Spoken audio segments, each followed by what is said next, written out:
Hello hi നമസ്കാരം. അപ്പോഴും ഞാനിന്ന് വന്നിട്ടുള്ളത് ഒരു തനി നാടൻ സ്റ്റൈൽ മുട്ടക്കറി ആയിട്ടാണ്. നാടൻ സ്റ്റൈൽ എന്നൊക്കെ പറയുമ്പോൾ പണ്ട് കാലങ്ങളിലൊക്കെ നമുക്ക് എന്താ പറയുക, ഒരു നാട്ടിൻപുറങ്ങളിലെ ഹോട്ടലിലൊക്കെ പോയി കഴിക്കുമ്പോൾ ഒരു പ്രത്യേക ടേസ്റ്റുള്ള മുട്ടക്കറി നമുക്ക് കഴിക്കാനായിട്ട് കിട്ടും. എനിക്ക് തോന്നുന്നു അതൊന്നും ഇപ്പോഴത്തെ റെസ്റ്റോറൻറ്റിലോ ഹോട്ടലിലോ നമുക്ക് പോയി കഴിച്ചാൽ ആ ഒരു ടേസ്റ്റോട് കൂടിയുള്ള മുട്ടക്കറി എനിക്ക് തോന്നുന്നു ഇപ്പോൾ കിട്ടാനില്ല എന്ന്.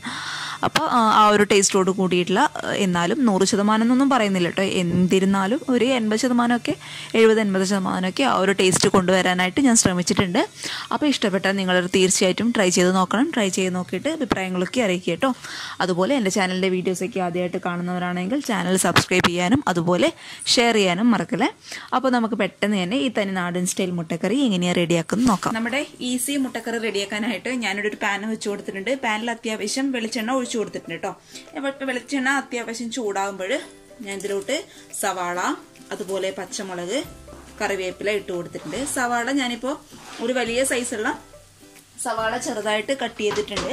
അതുപോലെ പച്ചമുളക് 3 പച്ചമുളക് നെടുകെ കീറിയിട്ട് കൊടുത്തിട്ടുണ്ട്. കുറച്ച് കറിവേപ്പില ഇട്ട് കൊടുത്തിട്ടുണ്ട് കേട്ടോ. അപ്പോൾ നിങ്ങൾക്ക് കൂടുതൽ കറി വേണമെന്നുണ്ടെങ്കിൽ 2 സവാളയൊക്കെ എടുത്തോളൂ, കുഴപ്പമൊന്നുമില്ല. അപ്പോൾ നമുക്ക് നന്നായിട്ട് തന്നെ ഇളക്കി കൊടുക്കാം. ഇനി നമുക്ക് ഈ സവാള ഒന്ന് വാടി കിട്ടാൻ ആവശ്യമായിട്ടുള്ള ഉപ്പിട്ട് കൊടുത്തിട്ടുണ്ട്. ഇനി നമുക്കിതിലോട്ട് ഒരു 1/2 ടേബിൾ സ്പൂൺ ഇഞ്ചി ചതച്ചത് കേട്ടോ. നമ്മൾ ഈ കറിയിൽ വെളുത്തുള്ളി ചേർക്കുന്നില്ല, ഇഞ്ചി ചതച്ചത് മാത്രമേ ചേർക്കുന്നുള്ളൂ. അതൊക്കെയാണ് ഇതിൻ്റെ ടേസ്റ്റ് കേട്ടോ. വെളുത്തുള്ളിയുടെ ആവശ്യമില്ല. ഒരു നാടൻ കറിയുടെ ഒരു ടേസ്റ്റ് കേട്ടോ ഇത്.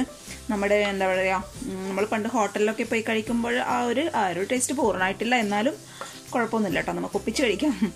അപ്പം ഇത് നന്നായിട്ടൊന്ന് ഇളക്കി കൊടുക്കുക. ഇതിൻ്റെ കളറൊക്കെ ഒന്ന് മാറി വരുന്ന ടൈമിൽ നമുക്ക് ഇതിലോട്ട് പൊടികൾ ആഡ് ചെയ്ത് കൊടുക്കണം. അപ്പോൾ ഇതിൻ്റെ കളർ ആദ്യം നന്നായിട്ടൊന്ന് മാറട്ടെ. നമ്മുടെ സവാളയുടെ കളറൊക്കെ അത്യാവശ്യം നന്നായിട്ട് മാറിയിട്ടുണ്ട്. ഇനി നമുക്ക് ഇതിലോട്ട് പൊടികൾ ആഡ് ചെയ്ത് കൊടുക്കാം. അപ്പോൾ ഞാനിപ്പോൾ ഇവിടെ എടുത്തിട്ടുള്ളത് ഒരു 1/4 ടീസ്പൂൺ മഞ്ഞൾപ്പൊടി, അതുപോലെ 1/4 ടീസ്പൂൺ കുരുമുളക് പൊടി, പിന്നെ 1/2 ടീസ്പൂൺ നമ്മുടെ സാധാരണ മുളക് പൊടി, 1/2 ടീസ്പൂൺ മല്ലിപ്പൊടി, പിന്നെ 3/4 ടീസ്പൂൺ നമ്മുടെ ഗരം മസാലപ്പൊടി. അത് സവാളയുടെ കളർ നന്നായിട്ട് മാറുമ്പോൾ ഇതിലോട്ട് ഇട്ട് കൊടുക്കുക. നന്നായിട്ടൊന്ന് വഴറ്റി കൊടുക്കുക.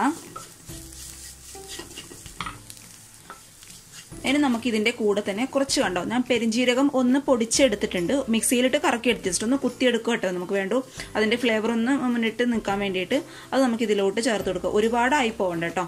ഒരുപാടായി പോയി കഴിഞ്ഞാൽ പിന്നെ അതിൻ്റെ ആ ഒരു സ്മെല്ലായിരിക്കും ഉണ്ടാവുക. അതുകൊണ്ട് ജസ്റ്റ് ഒരു ഫ്ലേവറിന് വേണ്ടി മാത്രം.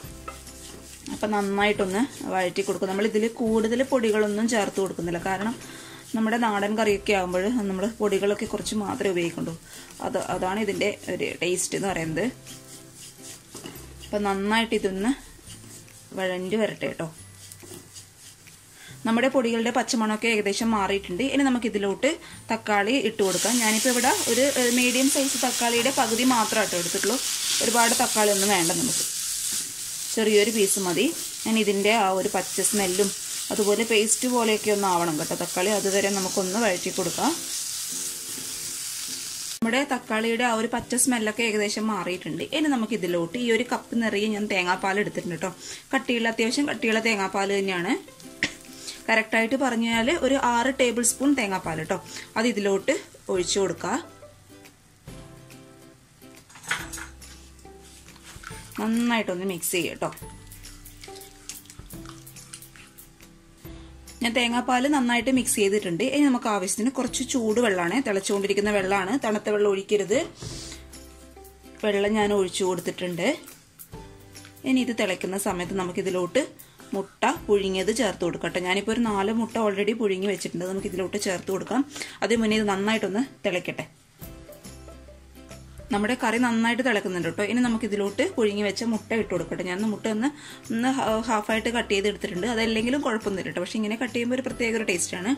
അത് നമുക്കിതിലോട്ട് നമ്മുടെ മഞ്ഞയൊന്നും സെപ്പറേറ്റ് ആയി പോവാതെ ഇതിലോട്ട് ഇട്ട് കൊടുക്കാം കേട്ടോ.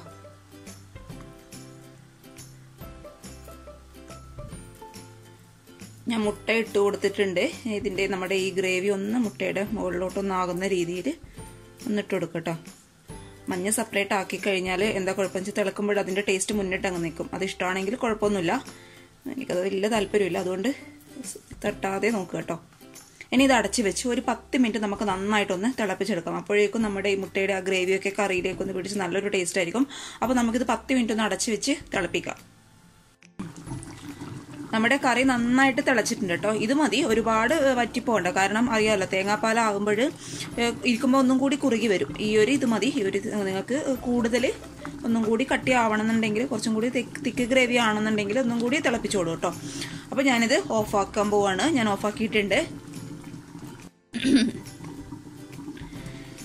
ഇനി നമുക്കിതിലോട്ട് അവസാനമായിട്ട് കുറച്ച് കറിവേപ്പില ഇട്ട് കൊടുക്കാം. അതേപോലെ കുറച്ച് പച്ച വെളിച്ചെണ്ണ കേട്ടോ. ഇതൊക്കെ ഒരു നല്ലൊരു ഫ്ലേവർ കൊടുക്കും. അത് ഇട്ട് കൊടുത്തിട്ടുണ്ട്. ഇനി ഇത് അടച്ചു വെച്ച് ഒരു 5 മിനിറ്റ് കഴിഞ്ഞ് സെർവ് ചെയ്യും കേട്ടോ. അപ്പോഴേക്കും നമ്മുടെ വെളിച്ചെണ്ണയുടെയും ആ ഒരു കറിവേപ്പിലയുടെയൊക്കെ ഒരു ഫ്ലേവർ നന്നായിട്ട് കറിയിലോട്ട് പിടിച്ചോളും.